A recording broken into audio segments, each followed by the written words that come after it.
What's happening, gang? It's your boy Retro back again with another reaction video. Yeah.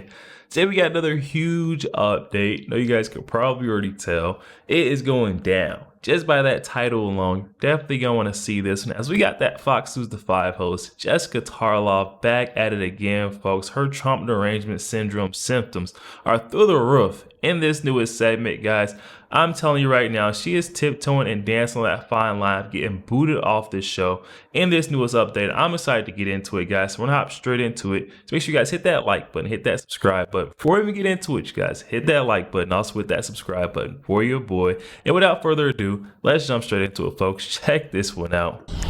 Judge, we pulled you out of court today from the Daniel Penny case because this was all breaking during the show, and you didn't even have a chance to read it. And now you're covering 3 different legal stories today. Let me give you a chance to tell us what you think of this now. Well, you know, Judge Merchan has delayed the sentencing twice. He's in a tough situation because the case that he tried is one that is loaded with reversible error. I mean, if they take the Supreme Court's decision that came down a month later into consideration, so much of this trial hedged on what happened in the Oval Office with Madeleine Westerhout and Hope Hicks while he was president, that even the prosecution said in their closing statement that that particular evidence was utterly devastating and crucially necessary to the conviction.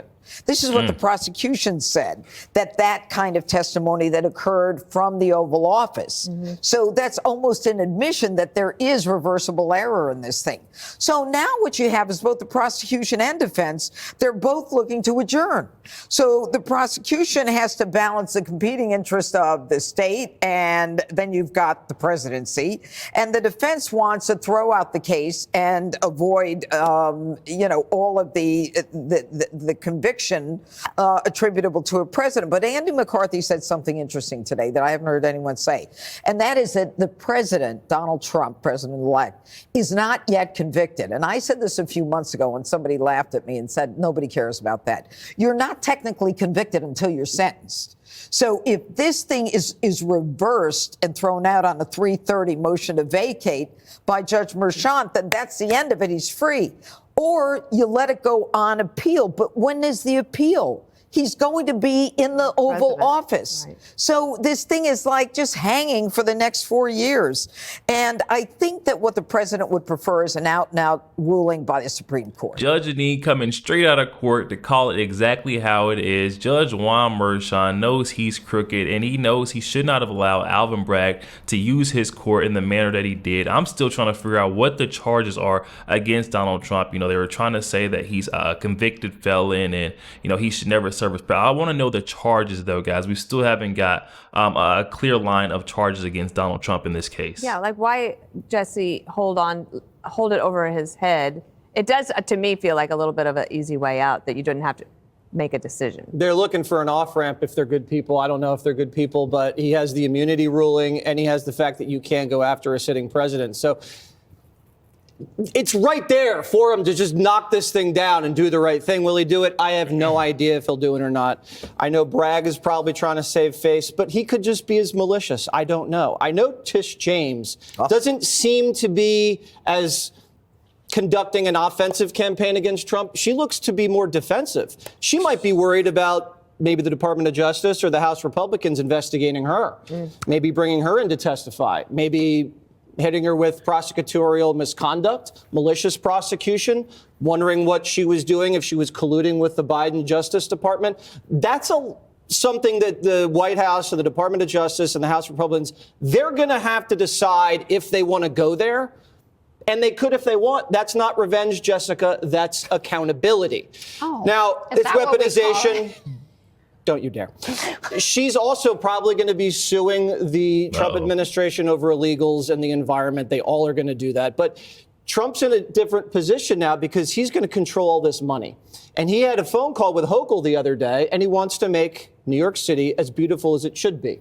It's the crown jewel. So if he wants to flood this city with projects, infrastructure, trillions of dollars, which we need, look around, and you have this stupid woman suing the pants off of him over nothing, then he can say, wait a second, why are we giving you all this money if you guys are suing me over BS?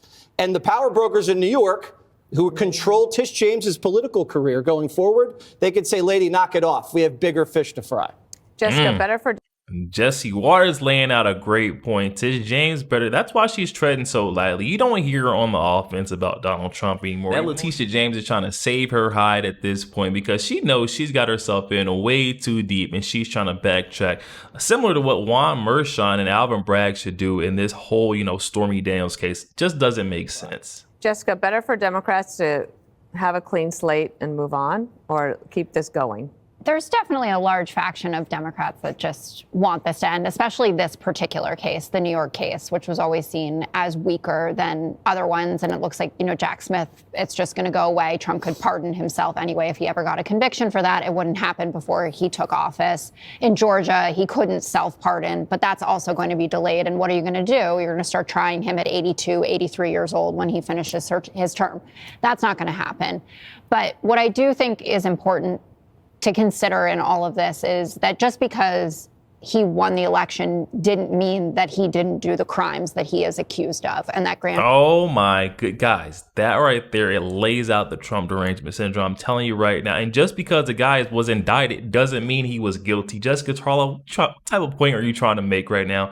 That right there just shows the blatant TDS syndrome. She lives in a different reality, guys. Listen to her. He won the election didn't mean that he didn't do the crimes that he is accused of and that grand juries heard evidence of and voted a certain way. And people who are trying to make this out like 75 million people showed up and said, I'm here because Donald Trump is an innocent man. That's not what it was. They wanted his economic policies. They thought he would be better. Here she goes, speaking for all the Americans, but she voted for the other side, the losing side. How is she going to speak for who the winners voted for and what we knew Donald Trump was innocent through all these, charade cases, the political witch hunts, and that's exactly why we showed up and voted for that man. A lot of folks, Jessica, actually. People who are trying to make this out like 75 million people showed up and said, I'm here because Donald Trump is an innocent man. That's not what it was. They wanted his economic policies. They thought he would be better for the country. And unfortunately, Kamala Harris couldn't get as many votes in the states that she needed it to win this. But it doesn't make him not guilty just because he won the election.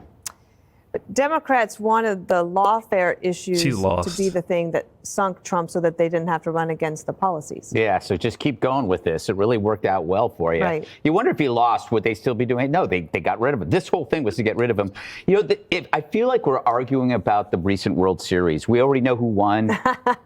This is a story, I believe, for the dying media. No one outside legacy media is covering this story. This is like a rage pillow to keep the people that are so distraught in various newsrooms occupied while everyone else, their lives move on. You know what this is? It's like when the Super Bowl's over and this case is the XFL. People who I just still need to watch some football. Viewers are leaving MSNBC like it's a Diddy party at 5 a.m. Their profits are cratering. This is methadone. They're hoping it's methadone for viewers who have run out of the Trump-hating heroin. Look at the networks right now. Look at their viewers. Women are shaving their heads. We got to do something, before Hillary buys a set of clippers, because I don't want to see a bald Hillary. I don't want to. The problem with legacy media is this. There is no DNR. There's no do not resuscitate notice. So they keep resuscitating the media with these stories. They go like, well, you know what? CNN is MSNBC. Mm-hmm. Maybe this story will get some people back. Tish James, she's like an ex that turns into a stalker. Doesn't she have any other work to do in New York? Her job is to serve the public interest of all New Yorkers. That means, enforcing laws that protect consumers and tenants and workers and patients. She's like a firefighter. Instead of going out and answering calls to blazes, just goes to the home of her ex and sprays an extinguisher in his car every single night. It's not healthy. These are not healthy people. We shouldn't have to pay for the opportunity costs of Tish James not doing her actual job. Right. Yo, there we have it, guys. Oh my goodness. Just when we thought Jessica Tarlov was inching her way towards the light, she shows that she's still living in that false reality bubble, guys. That Trump derangement syndrome has got a vice grip on her life, where she is saying just because he won, he was elected in as president, she's saying he's not innocent. I mean, come on. He's been innocent through this whole thing. If he was elected in or if he wasn't, we still believe that Donald Trump was innocent. And that's exactly why he got so many voters that show up. But look his way. Folks that were saying they would never vote for Donald Trump were switching sides and saying, I just cannot vote for Kamala Harris because we could see straight through the legal lawfare. I mean, come on, you guys. That right there shows. Definitely hop in the comment section. Let me know your thoughts. Also, make sure you guys hit that like button and hit that subscribe button. If you enjoy more content like this, catch you guys on the next one. We